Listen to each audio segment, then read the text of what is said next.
Well, on to this. A pretrial memo is shedding new light on the alleged mindset of the man accused of starting the deadly Palisades fire in Los Angeles. Prosecutors say that Jonathan Rydernecht has expressed deep anger at the world. This was ahead of the fire, developing an obsession with fire and a fixation on accused UnitedHealthcare CEO killer Luigi Mangione.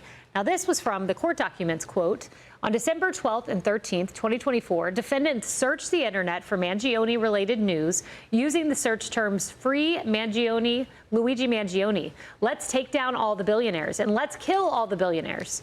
Now, more from those documents, quote, many of defendants' Uber passengers on December 31st, 2024 and January 1st, 2025 described the defendant as angry and tense, driving erratically and ranting about being pissed off at the world, and Luigi Mangione, capitalism, and vigilantism.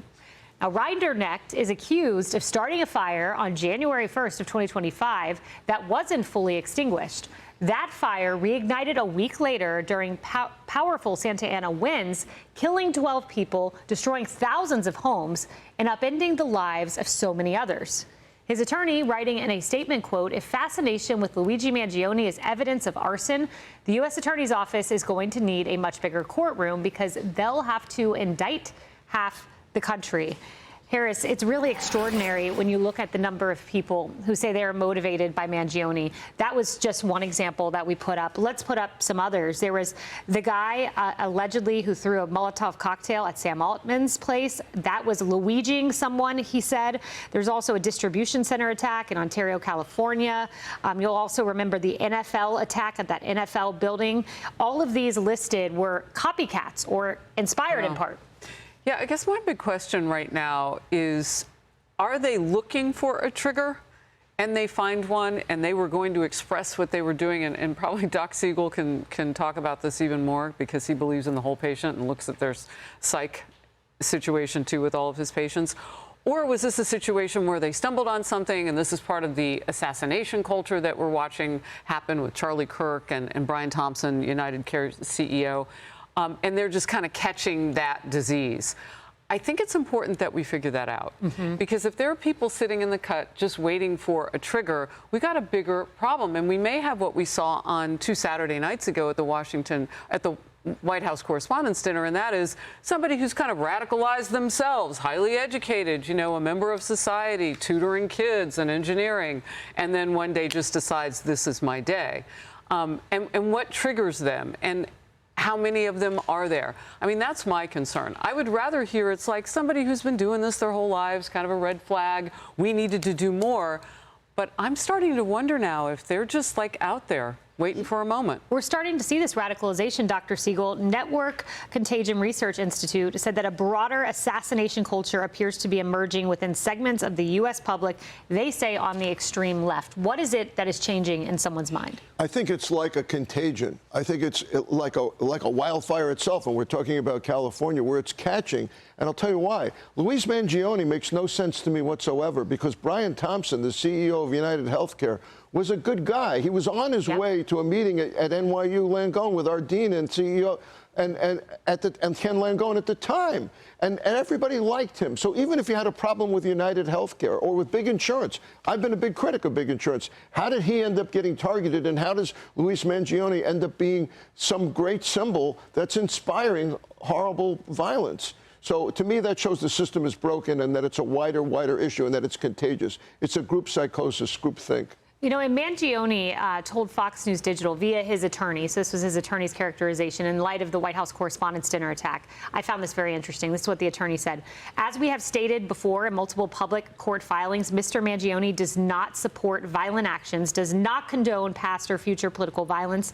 These repeated attempts to connect him to unrelated acts or to insinuate that he condones or supports these acts are irresponsible, dangerous, prejudicial. Molly.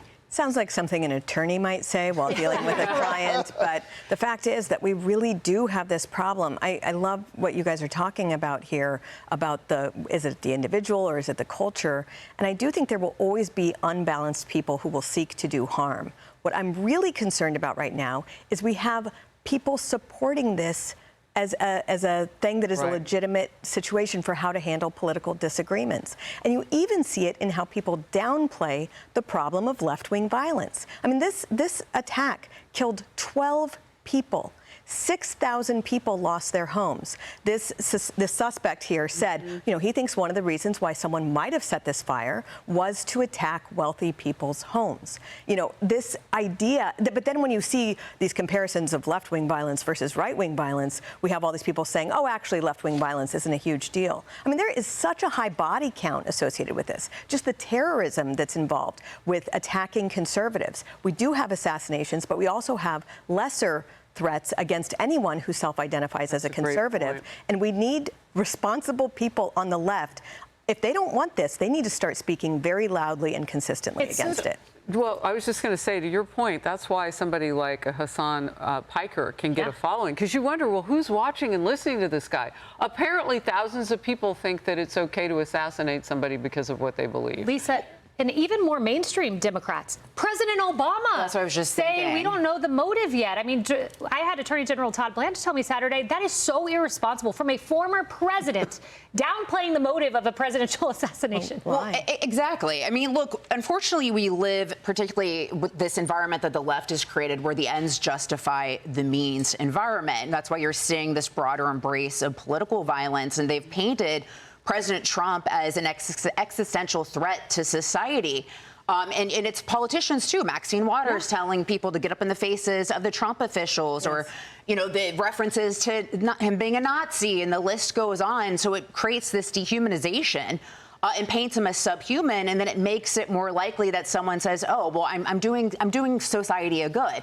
And that has now been extended to the rich as well. And I think what's unfair about that, I'm going to defend the rich for a second. I mean, you look at the top 10% pays 70% of our federal income taxes. You look at states like New York and California, entirely dependent on a very small fraction of high earners in the state. And if you don't have them, your schools don't get funded. Public transit doesn't get funded. All those social justice programs you want don't get funded. So much so that Kathy Hochul went from telling, high earners to buzz off in 2020 to take a bus down to Florida, to then begging them to come back to her state, saying that they need high net worth individuals to support generous social programs we have in the state, and saying that we need patriotic millionaires to step up and come back to the state. So we should actually be thanking the wealthy people who are, basically funding our budgets and funding our programs both federally and on the state and city local level. That's before you get to the millions they donate to charity. Like Ken Griffin alone, I believe it was $650 million to charity. Yeah, like you can criticize, but like they're the ones that are funding the programs that you keep building off of. So yep, Mom Donnie's learning that one the hard way. Yeah, so, exactly, Kayla. Be sure to like and subscribe for all the Fox News latest on YouTube, and catch full shows streaming now on Fox One.